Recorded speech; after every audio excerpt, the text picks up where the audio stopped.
have a few publications out. Mhm. Would you like to talk about one that is your favorite? Sure.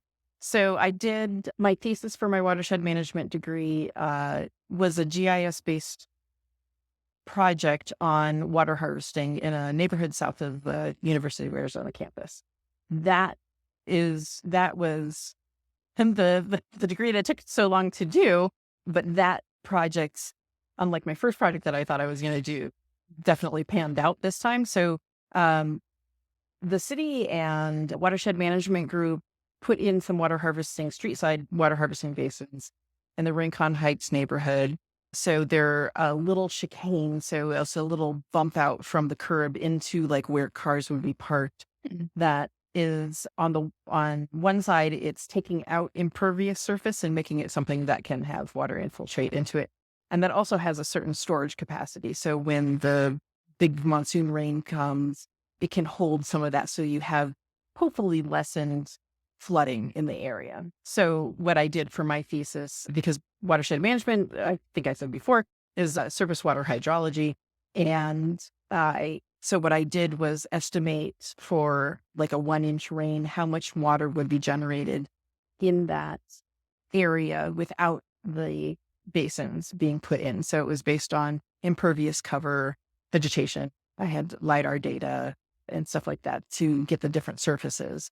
And then we did the before and after to see, are these functioning as intended? Do they take out enough water to make an impact? And the answer was yes. And so I went out and measured each of these basins to determine their volume. I actually had my friend and her parents come out and be my field assistants. The father, his name's Bill. He had his own transit and everything. I'm like, you're Oh, wow. hired. Yeah. I'm like, come on out. And Bill and Bill ran the transit. I was holding the stick. Mom, Mary, was also doing the stick, and we'd trace the length and the depth across. And my friend Amy was the note taker, so we would shout out numbers, and she would record the numbers. And then I went back and took all those numbers and did the number crunching it and stuff. But they were fantastic because they worked for breakfast foods, so they would help me for a day. Then we'd go. I'd be like, okay, let's feed you instead of we and yeah, they were really fantastic in helping me get done with that. But I really enjoyed that particular project because it dealt with the tech that I love, GIS, and it dealt with the surface water stuff and the water harvesting that I totally dig. And so it was a really good and finally finished my master's when I completed that thesis. So yeah. Why is watershed management important to you? You know, it's so funny because, I mean, we live in a desert, and so water is very crucial here.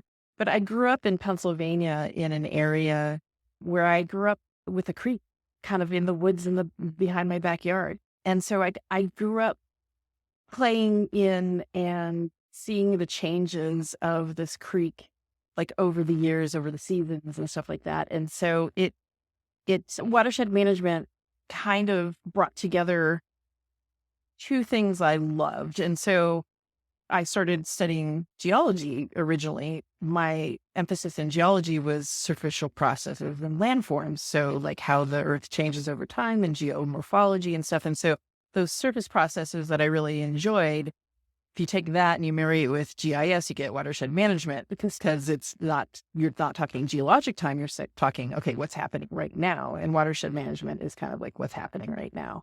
And how is water moving on the surface?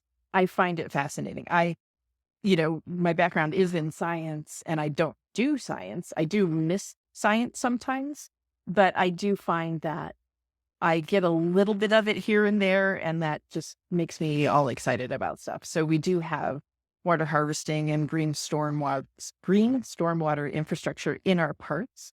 And so I work with the city has a program called Storm to Shade, where they're trying to take the output of a storm water and turn it into shade trees. Oh, And so I do get to work with them. I get a little bit of science in there. I yeah, I don't know why in particular water became my thing, but here it's definitely needed. Arizona is a desert, and for at least half of it is. And the Colorado River Basin, it was never meant to support all the people that are living off of it. Mhm. And these little things that we can do, like as a homeowner, as just a member of the community, we don't need huge work to make an impact. I can capture all the water that falls on my yard and keep it in my yard instead of getting rid of it really fast, which is like the traditional thinking of water, that it was a nuisance as opposed to a resource.